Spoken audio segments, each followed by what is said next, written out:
Mister, altra partenza shock, avete preso gol dopo pochi minuti come a Genova, stavolta a differenza di Genova non c'è stata la reazione.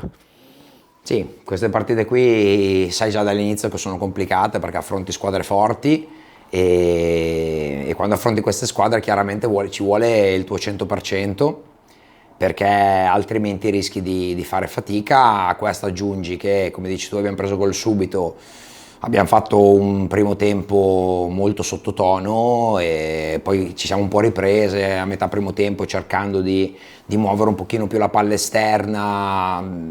Abbiamo creato qualcosa in più, anche se poi alla fine vere e proprie situazioni offensive non ne sono venute fuori. Chiaro, sicuramente una partita, come dicevamo prima, difficile, che se poi l'affronti non al meglio come atteggiamento e soprattutto con alcune giocatrici che magari sono quelle che devono darti un pochino qualcosa in più, a volte diventa poi ancora più complicato. Da quello che è successo oggi, poi chiaramente prendi il secondo gol, non c'è stata quella spinta di altre volte nel cercare di riprendere la partita, perché poi comunque non è sempre semplice farlo. Quindi una partita sicuramente sottotono contro una squadra che non ha bisogno di nessun tipo di aiuto, quindi noi penso che invece abbiamo anche favorito un po' quello che è stato il risultato.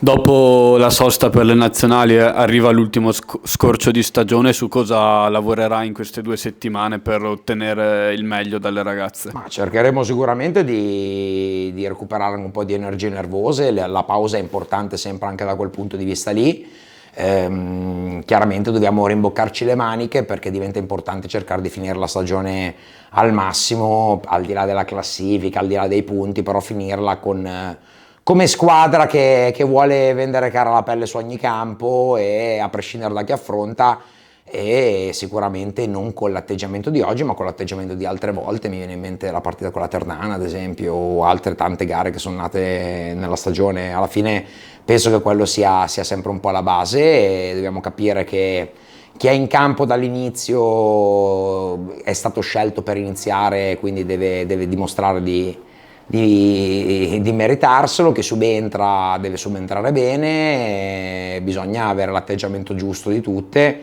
E molte volte, ripeto, in queste partite già queste squadre sono forti, se poi tu le aiuti con una prestazione sottotono diventa ancora tutto più semplice. Grazie. Prego.